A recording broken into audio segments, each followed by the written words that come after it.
Hello po sa lahat, mapagpalang araw po sa ating lahat kung saan man sulok ng mundo. Lagi po tayo mag-iingat. Lagi alagaan ang ating sarili, laging magdasal para ligtas tayo sa anumang kapahamakan.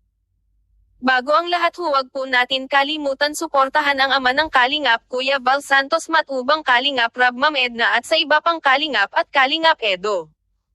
Para po mas marami pa silang matutulungan na kababayan natin nangangailangan.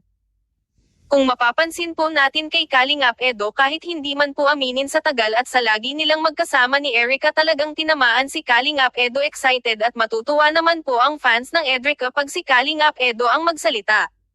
Lalo siguro ito kung lihim sila nag-uusap. Kalingap Edo ang lakas ng tama kay Erica, kaya sa pansit na lang niya ito pinarihas. Kung parihas ang sarap, kaya naman agad niya ito tinikman ang luto ni Dara ng pansit.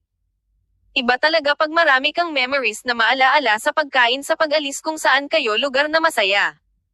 Pansin ko kay Kalingap Edo, naiyak siya nang umalis sila kasi na-miss niya ang isang tao na nagpasaya sa kanya. Tere po mga kapatid, samahan ninyo ako manood. Narito ang mixing video, panoorin po, huwag mag-skip ng ads. Magpapasalamat muna ako sa mga tumulong nag-subscribe, nanood ng aking reaction. Maraming salamat po, pagpalain kayo. Kumain ko kung parehas. Joke lang. Siyempre iba yan. Iba. Hap naman. Parehas lang. Hello, Dara. Daw po. Nakakatuwa ka naman kasi lagi ako nanonood sa vlog ni Rab. Ay, thank you po. Kasi pag mo, saan ba yung tanim mo? Diyan po. Ayun ba? Opo. So, salamat dito. May ano ba sa inyo? Fiesta po. Ganun ba? Happy Fiesta na lang. Ay, thank you po. Ako nga pala si Brother Paas. Ay, God bless you. Salamat. kuya po, kayo po kuya Rab. Kayo po kayo. Tikman natin po ang luto ni Dara Bells.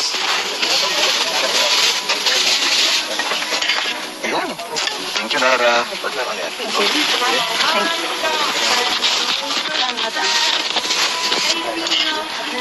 Sarap.